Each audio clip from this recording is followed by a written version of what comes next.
Hi, this is Congressman Tom Cole. This is another one of our weekly chats on what's going on in Congress.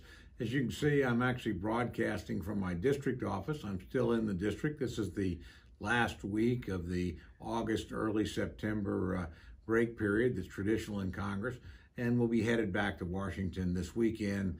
The House will be in session on Monday. So this week, at least, most of my time has actually been spent on things like a meeting with the Moore Chamber of Commerce this morning, or a meeting by Zoom, a chamber roundtable with the chamber in Duncan, meetings with the head of the Oklahoma Medical Research Foundation on some important projects that they're interested in, a variety of things around the district. Those have gone well. They're obviously a little bit more difficult in an era of COVID-19, but we do the best we can.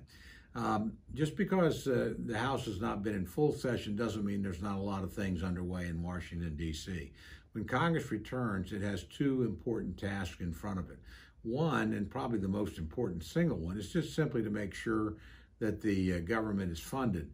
The fiscal year ends on September 30th, and if Congress doesn't take action, you literally would quit funding most of the major functions of government.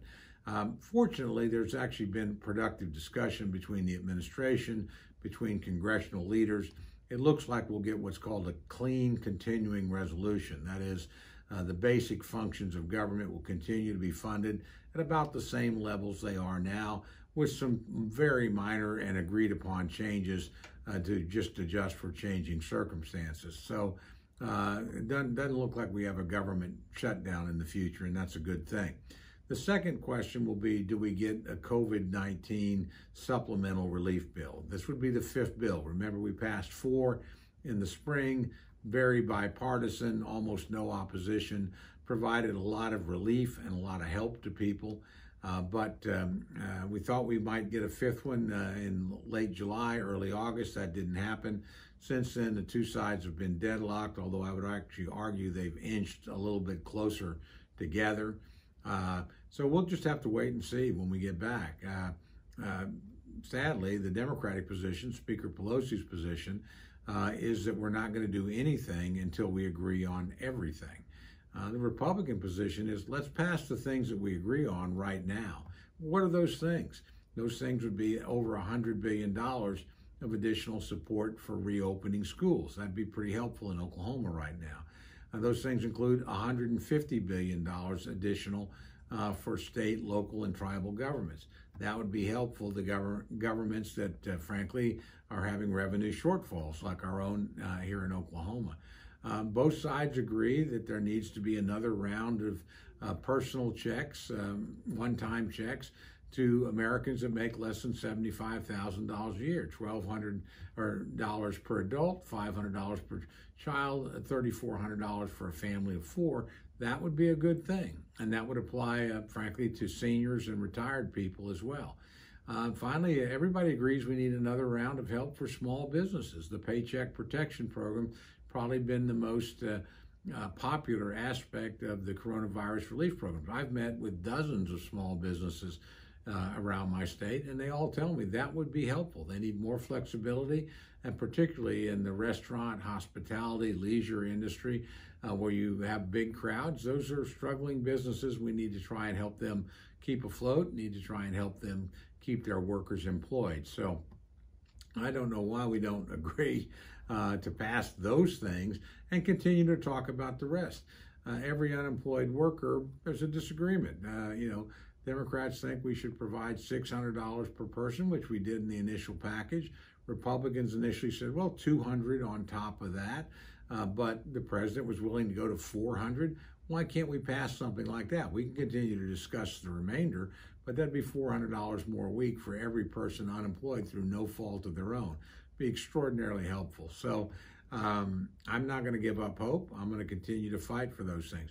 I would also expect Congress to attach some other things to the spending bill. The highway transportation bill, which is very important for road construction, runs out September 30th as well.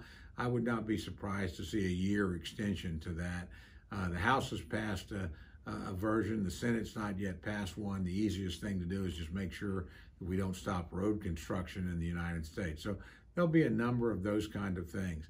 And then Congress will probably wrap up business in early October, not be back until after the November election.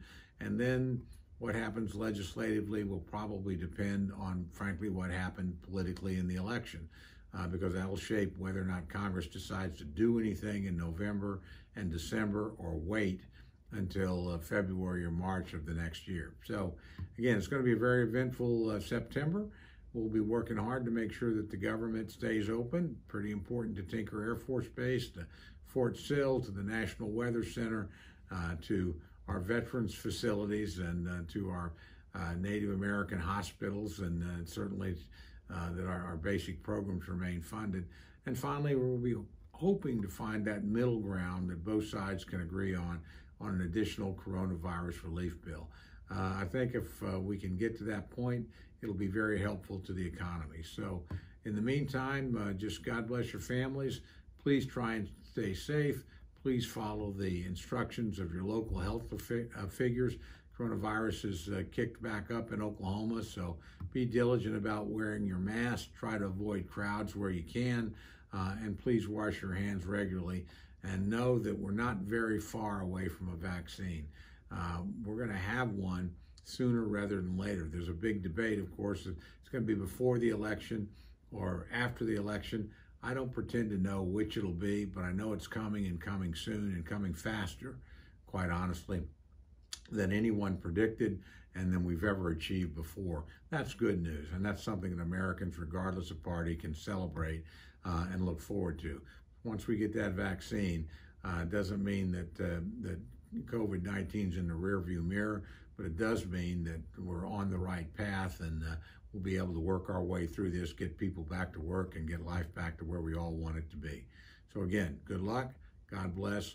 Try to talk to you again next week.